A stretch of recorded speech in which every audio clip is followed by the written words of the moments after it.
Thank you for joining us for this week's episode of the AccuWeather Podcast, Everything Under the Sun. I'm your host, meteorologist Regina Miller. I'm joined in the studio by my producer extraordinaire, Andy Robb. Oh, extraordinaire. Did we hire somebody new? He starts laughing before I can even say hello. No, Andy. Jeez, I tell you. And Ken Prowl, our Director of Audio Services. Hi, Ken. Hi, how are you? I am good. So, hey guys, coming off a significant weekend of storms in the Northeast. And My back still hurts. Were you out shoveling? Shoveling, Do you have a snowblower? No. I do it really? old-fashioned.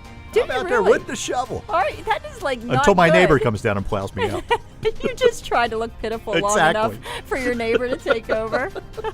So anyway, we did have a major storm here in the Northeast. And you know, one of the things that I think is so difficult about forecasting in the Northeast is the very same things that made Boston, New York City major population hubs. The fact that they're ports. They're right next to the ocean. Yeah.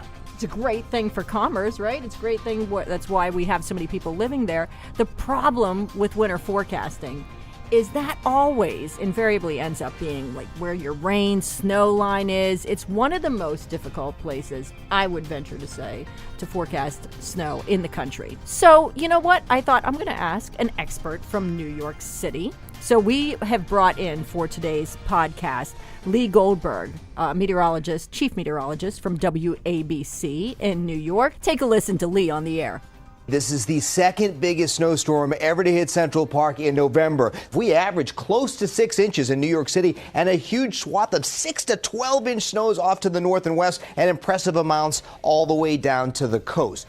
We're sitting down with him as well as our own AccuWeather meteorologist, Dave Dombek, and we're going to be talking about winter forecasting and how they kind of come up with a plan to attack these storms. I gotta say, I'm really excited about this because, you know, you always watch your local TV news, the weather report comes on, and you see your local meteorologist, and you wonder what goes into getting all that information. Who do they work with to get that information out to so many viewers? So, of course, to kick this off, like you said, the one and only Lee Goldberg from ABC 7 in New York going to be joining us. Right, and I'm very impressed because he really believes in a collaborative approach because I've worked with some meteorologists, chiefs who are like my way or the highway. You were telling me some stories. I know, and I really be rough. I like the fact that he is willing to constantly be looking at things, learning. So he's coming up, and so is Dave Dombek, our meteorologist, here in just a moment. Well, talking about winter weather and snow forecasting, boy, New York City can be one of the toughest areas, I would argue, on the planet for forecasting when it comes to winter weather. And I'm joined on the phone now by meteorologist Lee Goldberg of WABC. Thanks for joining me today, Lee. My pleasure, Regina. We're doing this during the coldest snap of the winter here. It's about 15 below wind chill in New York City, and we're all iced over here after a storm we just went through. Oh, I know. It's miserable. We are too. And, you know, in the studio with me, I also have meteorologist Dave Dombek from here at AccuWeather because I know you guys know each other really well. You've had a lot of years of working together. So Dave's joining me now. How you doing, Lee? We're doing great. I look forward to talking to you after this podcast for another half-hour weather discussion. That's right. Yeah, and I was telling these guys, I said, you know, you and I have worked with each other. I think we met, 96? You started at WABC? Yeah, just missed the blizzard of 96. I was hired in the spring. Went to the Yankees home opener that was not snowed out, but was played in the snow. And I said, I'll probably never work here. And then, of course, a few months later, WABC hired me. You and I have worked together for all those years. First as when you were on the weekends. We worked together some, and then you took the chief meteorologist job there. Was it 06, I believe? Good memory, that's right. Yeah, late 12th 06. year in that position, yep. You and I have a great relationship. I was telling, you know, it's like we've worked with each other so long that there are days when, you know what I'm going to say before I even say it. we just know each other so well. It's that rapport that we've developed. Your station, WABC, and AccuWeather. Obviously, we've built up that strong relationship and rapport. No, there's a special collaboration. I think there's an incredible mutual respect, and I think you've seen it in the success of both operations, AccuWeather and WABC. I mean, that's why we're at the top. No doubt about it. And there's some funny stories. Like I remember a few years ago in deer season, I was in the woods, up in my deer stand, and I was texting you about some thoughts about the storm, or I was talking to you on the road, and who knows where. So you and I have a great relationship, and even on a quiet day, nothing going on, just a la-di-da, a fair weather day, we could spend 15 minutes picking apart the details of the forecast. Well, that's part of the fun of meteorology. You Yeah. take the simplest day, and that may be some of the greatest challenges is making that type of day and forecasting on air. So this collaboration helps with that. Well, and that brings me to my question about this past weekend storm. It was a busy weather weekend, to say the least. But I want to talk to you about the challenges of this week's storm, for example, and just trying to forecast rain, snow lines, some of the issues that you face in New York City. But what did it look like for both of you looking at this a few days out? This weekend's forecast started 10 days ago, and there's the demand for that information once the chatter begins about the storm, and I'm sure we'll get into discussions of how that demand has changed since we first collaborating in '96. It's a whole different animal now. But, we have such a vast area and different topography and elevation, and you have the ocean. So, the tri-state area is super challenging in that way. So then when you're going to throw a storm that, throws the kitchen sink at you, and you want to get the message across to that type of area and give the best detail to your viewers that you can, I mean, you can't turn your back on the forecast because you have to be vigilant of all the details in order to stay on top of it. So it's super challenging. Well, and I can see that because the storm started in California.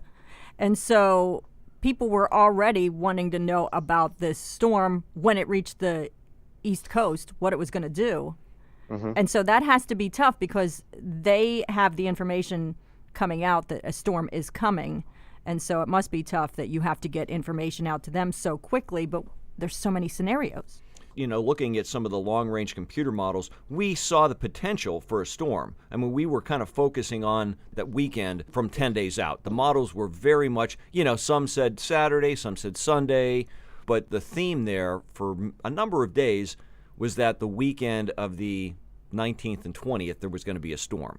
And, of course, some of the computer models, today with the social media, and you could get, a 12-year-old kid getting some 240-hour computer model and taking a screenshot and getting it out there, and the thing blows up. There's no accountability, and he takes a screenshot of something that shows 30 inches of snow somewhere, and there's nothing to prevent somebody from doing that in these days. And so the chatter gets out there, the rumors, and then it's like damage control on our end. It's like, okay, chill out, let's do the reality, what's really going to happen, and it's so many days away. But yeah, it was, when you get those big storms, that message is out there a long time before it actually happens. And what was it like 2-3 days out? Well, 2 to 3 days out, I think that we were looking at this storm and we had to judge. I mean, there was obviously a huge thermal gradient, huge temperature range across the Northeast.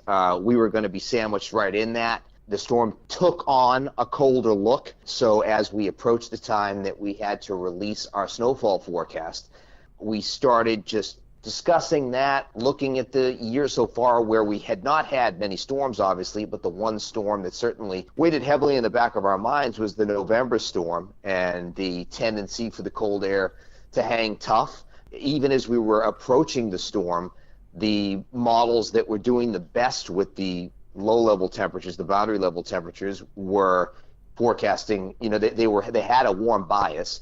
So, our confidence started to grow getting closer to it as some of the mesoscale models or some of the short-range models started to at least, get into their vision that, we were going to lean toward that colder solution where we're going to forecast significant snow totals, not too far north and west of New York City, while still obviously allowing for some type of warm nose to come in, and that was obviously the big bust potential in the forecast. We knew it wasn't going to be a pure snowstorm, and if it was going to, there were so many elements. The storm could come in with a thump with some higher snowfall total rates. 1 to 3 hours of additional snowfall period was going to make a huge difference if we were snowing at that type of rate. So how can we convey that to the viewers? So we definitely have kind of a protocol which has been very effective for how we tell our viewers, day 3 out, day 2 out, day 1 out, and how specific we get, and that we sort of entered that protocol at that time. So Exactly, and as far as like getting accumulation numbers in, every situation is different. There's no two storms exactly alike. Generally, when we're like, would you say 48 hours, Lee? You definitely want to have numbers in by that point. Sometimes even 72, but for sure 48 hours out from a storm, you want to be locked in with our snowfall accumulation forecasts, the different zones. And like Lee said, there's such a huge range across the WABC area, ranging from the Jersey Shore way down in Ocean County to Monticello, up close to the Catskills and much higher elevation. So you have such a wide variety of terrain and conditions. Literally, you could go from an all rain event to over a foot of snow in WABC's coverage area easily on any given storm. remember, we had 2 storms to deal with leading up to this. So Right. we were trying to nail the first sort of minor weather maker, which was, I remember a time when we were talking about, okay, could the first one have more of an impact because it was timed during a commute versus the holiday weekend storm. So we were sort of in that mode, yet I could tell by my coworkers, I could tell by our viewers that they had tunnel vision to the weekend storm. So that was another challenge leading up, as we had to have, one eye on one storm and one eye on another. Now, tell me, you talked about some protocols and what was happening right prior to modeling starts changing. How do you start to convey that message? What was happening that was fluctuating even in the, hours and, that day prior? So once we have, a rapidly changing situation in terms of, the indication of the storm track, let's first start a few days before, where, before we typically would issue snow totals, what we would do is give you snow probabilities. Right. So we give you percentages as to, okay, here's the percentage of where we think the range for the core of the area is going to fall in. That sort of give people like an early call, without putting that banded map on and giving them expectations in specific areas just yet. And then, of course, as confidence grows, you have to put that map out. Now, that's changed a lot over the years. When we started, it was, okay, there's a storm coming 3 days out, 36, 48 hours out, a snowfall map comes out. Maybe you have to change it once and you're going on it. Now it's just the demand. You can't do that. You can't be a weather forecasting outlet and not put out a preliminary map almost 72 hours out. It's tough. It's tough to do that. It's tough to hold off, especially since you've been talking about, you start talking about the storm 10 days out and then you're in no man's land, 5 days out, because you can't build upon what you've told people. You can't give any more detail for several days. So, you're in this kind of holding pattern, which can be frustrating for you and frustrating for the viewer. Within hours before the storm, now your challenge is making those changes and having the guts to do it before your competition. So that's what, that's where I think we're super strong. You want to be responsible about changes, but you also don't want to sit on something and sit on getting a message out, especially this particular storm, because you're going into a holiday weekend. When are people going to really tune in the most to get their holiday weekend? And Dave and I have always discussed this. A Thursday night forecast is really the most important. Thursday night 11, I know that I still have people's attention. Friday is almost too late. So it's very important to get that message out as soon as possible. And we did start reacting to this one very quickly. And then of course, on that Friday night 11, I started pulling the trigger on some lower totals, and other outlets did not. So that, that's a win, even though overall it was very frustrating for last minute for the storm to start looking so much warmer so late in the game. Now, do you find, Lee, because, I had done local weather, and do you find that sometimes, so you pull the trigger, you're telling people, look, we're backing this down in amounts, but that because of the age of social media, they don't remember who told them what. And that you can get lumped in where they're like, they said. I always love they said. Oh gosh, yeah, that's probably one of the biggest frustrations of being a meteorologist, and not only age of social media, but even the beginning, it was always kind of a they. In the grocery store, whatever. Right. But that's, I've just sort of understood that that's a battle that I'm going to always fight but never win, but I'm always going to scream at the top of my lungs the changes that we have. And what gives me a little bit of sense of comfort is that in an age of all this diluted content, that WABC still has a very large voice in a very big market. So that makes me feel good to know that at least, we are talking to still a very significant number of people, and hopefully they can spread the word. I always remember, in every storm that I do, I'll always remember Superstorm Sandy, because that's the biggest impact that our weather team made, certainly in my career, and maybe ever. And hopefully we don't have a storm like that again. But we saved lives in that storm. We informed in that storm. And in the end, whether, there's a November storm where we are forecasting 1 to 3, that we get 3 to 6, that will never drown out what we did with that storm. I agree 100%, Lee. That Sandy was just awesome. I mean, I tell people, and it's no exaggeration, probably in 72 hours I might have slept like 5 hours. And I know, and that what we did and all the time and effort in our forecast and getting the word out to the public, what we did during that period, we saved lives. And that's just an awesome feeling. You can't ever compare that to anything. No doubt about it. I'll never forget the tone I had that night and that 11 o'clock show before that storm hit. Yeah. Let's talk about some of the issues that you face in New York City that are specifically unique compared to other areas of the country when it comes to winter weather, snow forecasting. I know the proximity to the ocean and wind direction can lead to all sorts of issues because of that rain-snow line being there. Can you talk about some of the issues you face specifically in the New York City area? Well, we have tremendous variation in elevation and like you said, proximity to the ocean. So when we go into a storm, especially a big nor'easter, you're going to get coastal flooding. You're going to get street and urban flooding. You're going to get a rain-snow line. You're going to get heavy snowfall. You may get icing. So, I mean, you're going to have to cover every element of it. So, just in my particular weathercast, where my producers are very generous, but let's say it's on average a 3-minute weathercast during a storm situation, to jam all that information in is very challenging. That may be the one of the few upsides of social media, is that you can expand upon that and all the different things that are happening. But, obviously to keep up with all of those little nuances in the area, you've got to know the area.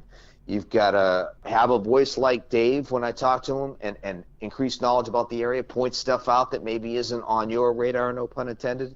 So that's really, that's really where it comes in. So I remember in the beginning of my career, I used to do live remotes, from all these different places around the area. And I'm so thankful for that, because just to see the different variations, see how the interstates divide the various topography, it's vital. You just have to know your area. And I'm a kid from Boston who couldn't name all the 5 boroughs in 1990. So, it's just knowing this area now, it's invaluable. Well, and having grown up in Boston, too, you run into the same problem there. I was saying along the I-95, that is really, that is always the area where you end up with that line. So, Dave, I know you see the behavior because you're looking at the rest of the country on a regular basis as well. Lee has that real specific knowledge of the New York City area and Boston, having grown up there. Talk about how these storms differ from like a place with more uniformity, for example, in the country with a snowstorm. Oh, there's no doubt. I mean, if we were forecasting for, let's say, Omaha, Nebraska, or Minneapolis, or whatever, not saying that a storm can't be challenging, and it is, but you don't have those variations in elevation. You don't have the proximity to a big body of water like you do on the eastern seaboard in WABC's coverage area, for example. And so, yes, every storm, no matter where you are in the globe, the weather is going to be challenging. And the good thing about meteorology and the weather is that the equations, the weather, the atmosphere operates the same no matter where you are, but you have to learn the local terrain, the climatology of that area. But the equations still work. The atmosphere is the atmosphere. It's going to work the same. But there are, when you add in those, the water influence and even the big city influence of the urban effect of some, at nighttime, the temperatures are not going to get nearly as cold in the city as they are out in the suburbs and things like that. So you add those other dimensions that, weather forecasting overall is challenging, and then that just increases the level of difficulty in dealing with that on a day-to-day basis. And talk to me about how specifically, let's say the November storm, this last storm here in January, what was the specific differences in wind direction that impacted that storm? Because I know the wind direction coming off the ocean is a big part of it. I'll start with that, Lee, and then you could chime in, but I know back in the November storm, and it was early, and, our mindset at that point is, well, it's so early in the season. The water temperatures are way up in the 50s. It's been a warm fall, so on and so forth. And, we were, kind of very cautious on that. But looking back, what happened was literally right before the storm, less than 24 hours before that storm hit, there was an unusually cold and dry air mass that came into the Northeast across eastern Canada for that time of the year, for mid-November standards. It was very cold and it was very dry, and you had this dry, cold air in place, and then the storm came out quickly and it attacked that right away. And that's always a warning signal for us when we see a fresh, cold air mass like that getting attacked by a storm almost instantly. And so that was what resulted in higher snow amounts everywhere, even from the D.C., Baltimore area on northeastward, was because of that fresh, cold air in place and dry air. And the wind direction, even though the surface map would have suggested that the winds should have been coming off the water at that time, they were more northeast or north-northeast, at least for a good part of the time, and that's the whole thing. Like New York City, look at the map, and just the 5 boroughs and everything. When that wind blows out of the north, it's coming over land. North-northeast, it's still coming over land. A northeast wind, you have some component off the west end or the southwest end of Long Island Sound, so you do have some water influence, but it really has to swing around to southeast to come off the ocean, and it's a big difference in what happens in New York City. With this one, correct me if I'm wrong, Lee, but I think the winds were already going almost straight east or east-southeast out ahead of this past weekend storm. Yeah, while you had this, extremely cold air mass, I don't know, 100 miles to a couple hundred miles to our north, we just didn't have access to it with the surface flow. I remember seeing the temperatures across the area, that evening as it was coming in. It was 37 in the city, and our dew points were down in the mid-20s. We were going to drop a little bit, but our northern suburbs were in the low to mid-20s. And then, of course, we knew about the aggressive warming aloft. So, yeah, the wind direction is everything. Just look at how deeply cold we've been able to get today once we start swinging that wind out of the north and are able to drain that Arctic, discharge down the Hudson River Valley. It's a whole different story. We always talk about our lowest temperatures in Central Park on that 350 wind coming out of the north. So, yeah, no, it means everything. The water temperatures are colder this time of year, but any influence is going to compromise the temperature profile. So that's what we dealt with this storm. And that also, I was going to say, I noticed at one point, I was on the air here at the network, and in Albany it was 9 degrees, and it was 37 degrees in New York City. And the wind direction were 2 different directions. Talk about snow ratios, like what kind of change that can make in ratios. Yeah, certainly ratios come into play when you look at a storm that's going to give, X amount of liquid precipitation. You do have to factor in those temperatures, which have a direct effect on what the ratio, the standard 10 to 1, 10 inches of snow is an inch of rain. That's the standard ratio, and that works pretty well with temperatures in the upper 20s, maybe near 30. Once you get temperatures near freezing or sometimes even above, it's a very wet snow, those ratios are going to come down. They're going to be more like 8 to 1 or 6 to 1. If you have sleet involved and it's very dense and very heavy, it's like, concrete, that stuff might be 4 to 1 or 5 to 1. On the other flip side of things, when it's very, very cold, get temperatures in the teens, maybe mid-teens, low teens, It's very dry. You might have a storm it has a lot of air in it, if you want to use that term. You stamp your feet and it puffs away like baby powder. That might be 20 or 25 to 1 ratios. So temperatures and dew points when the snow is falling is that makes a big difference as to how much snow actually accumulates. Mm-hmm. And remember, in any one given storm, we could have all those ratios exemplified in the storm. So, for instance, in this storm, I mean, obviously we didn't really come in as snow down the coast, but I've seen storms where the range in snowfall across the area from south to north is going to be 0 to 2 feet. I mean, I've seen it many times across the area. So you could say, I could be certainly talking on air and saying you're going to be moving a wet, heavy snow on the island and in the city, and it'll be more of a, powdery snow in the Poconos and Catskills. So if you came on the early and said, well, snowfall from this storm is 0 to 2 feet, and it's That's like, right. And you're right. You're exactly right. You're exactly right for your area. Now, do you find, Lee, that nowcasting sometimes can't be avoided in these storm scenarios, and in fact, you kind of expect it a certain amount of time prior to one of these kind of storms? Oh, absolutely. Yeah, that's always a critical part of the storm. It's always an element of it. It's actually, I love watching the storm. I don't love being on air during. It's funny that you'd ask this, and I think most meteorologists would love to be out in the field right in the middle of it, which I would like more than minute by minute, the kind of grueling period where you're watching the storm coming in and really wanting it to behave. And sometimes, it can be like watching a sporting event and being like, you got to be kidding me. This is my best window for snowfall rates.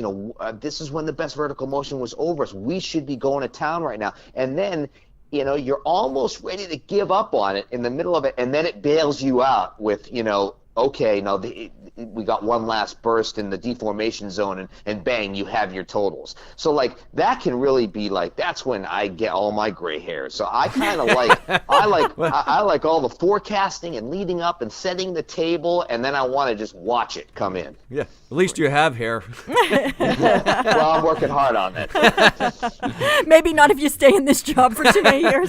Right.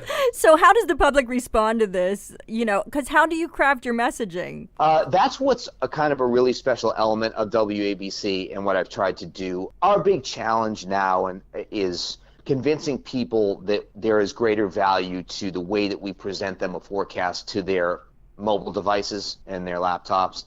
And one thing that we've always done is, there are maps and there are graphics and there are snow totals and 7-day AccuWeather forecasts. But if you listen to your meteorologists, and you know them and you trust them, then you will hear it in their tone, in the way that they present it, in the way they explain what's going into making the storm, maybe even how they explain it and either take their medicine after the storm or talk about their successes in it. I always like to think, and I get this feedback from my viewers, is that, but I know you didn't get it, but I could, you were talking about how if this happened, and I don't want it to always be a hedge on air. I don't do that, but I always like to present it to the point where they know what I'm thinking or feeling as I go into the forecast. So it's kind of an emotional thing. I mean, my tone is very. I'm not all just a bullet point guy, and we never have been at Eyewitness News. We're the city station. We've got some edge. Our language is a little different, and I feel like I have that flexibility to go on air and be very conversational about it as I'm presenting it. So, I'll go on there and I'll say, listen, here's how tight this is going to be. I could definitely see how JFK gets a coating to an inch, but yet Riverdale and the Bronx could push 5 or 6. And, it's going to be really amazing to see where this rain snow line is at 11 o'clock. And I mean, you go into it, and I just think that they know how fragile a forecast like this weekend's was, and you come out with a victory even if, there were some busts along the way. Yeah, I 100% agree with you, Lee. And even on our personal basis, when we're talking and going over details of the forecast and tweaks and adjustments and everything, I know you've even told me, you could tell even by my tone of voice if we were discussing something. If there's concern there, it's like, Lee, this is what we got, but boy, I'm really, you could tell. And so we feed off of each other at that same method, that same exactly what you were describing. The way you and I work together, we could tell by the tone of each other's voice, if there's concern there. Yeah, Regina, one of the things that I think makes it special and makes the forecast as effective as it is we really rip apart a storm. I mean, I said to Dave over the weekend, and that's another thing, listen, there's no days off. I mean, we could reach out to each other whenever we want. We joke sometimes that I have a vacation index where I have returned from vacations on numerous, snow events. Yes. And so as I'm leading up to the vacation, we always judge my vacation index to, how high is it? What's the probability I'm coming home? But dialing it back, I talked to Dave over the weekend. I said, Dave, we looked at all those soundings. We took every different place. We allowed for this and that. And it's very frustrating, to study it that hard and really think that, okay, we got a pretty good handle on this, and then for it kind of be ripped away at the last second. That was very frustrating. But at the same time, that's still going to be a good lesson down the road. It's still of great value. And, we'll do it on a summer day on, will the park reach 90? So it's that's what it's like. Well, I really appreciate you taking the time to talk to me. Is there anything else you wanted to add, Lee? I'm very thankful for the entire situation that's worked out in my career. AccuWeather and the meteorologists that I first worked with on weekends, including Dave, really helped break me into the market. I mean, it was more weighted on them at the time in terms of learning from them a lot of the details and nuances in the area. It made me a better forecaster, and now we're in this sort of sweet spot. I know we started out talking a little bit about football before we started this, but we're kind of the New England Patriots of meteorology here and television and weather, so it's kind of cool. I'm a Steelers fan. Lee. Well, and for my New York viewers, if you look at the Yankees all time, kind of the Yankees. Although I could say my Bo Sox too. Yeah. Might as well fit that in. Well, thank you for doing this. It's great to be a part of it. I'm like many of us in meteorology, I'm a kid who loved the weather, and it was Blizzard of '78 that started my career, and I'm just doing what I love, and I get to work with a lot of great people, and I'm thankful for it. And it was a pleasure to do something like this. And can I ask you, Lee, where can people find you on social media? Well, all platforms all the time. Full disclosure, as we're doing this, I posted the lunar eclipse video that I acquired. I posted another wind chill check. I reposted a live update that my fellow meteorologists were doing. So, it never stops. But it's basically always Lee Goldberg, ABC7 on Instagram, Facebook, and Twitter. Okay, so you've been multitasking the whole time. You're a true New Yorker now. You're multitasking. You got to do it. All right, thanks so much, Lee. All right. Take care. Take care, Lee. You too. Well, we really appreciate our guest taking time with us, meteorologist Lee Goldberg of WABC, and our own meteorologist Dave Dombek here at AccuWeather. Now, we go from one type of expert, guys, next week to a totally different kind of expert. So we are going to be talking about Punxsutawney Phil and the winter forecast. Groundhog Day right around the corner, coming up on February 2nd. Is that the music? What? See, I haven't seen the movie. Pennsylvania polka. Is that You the movie? haven't seen Groundhog Day? I have not seen Groundhog Day, and I hail How is from that central possible? Pennsylvania. You know what? I'm going to go home and rent it. So we're actually talking to one of Punxsutawney Phil's handlers. It's going to be a pretty fun podcast, so tune in. Thanks for listening to this week's episode. Be sure to subscribe to AccuWeather's Everything Under the Sun, giving you the stories behind the weather and so much more. New episodes every Thursday. Just search for AccuWeather on Apple Podcasts, Stitcher, Google Podcasts, or visit AccuWeather.com/podcast.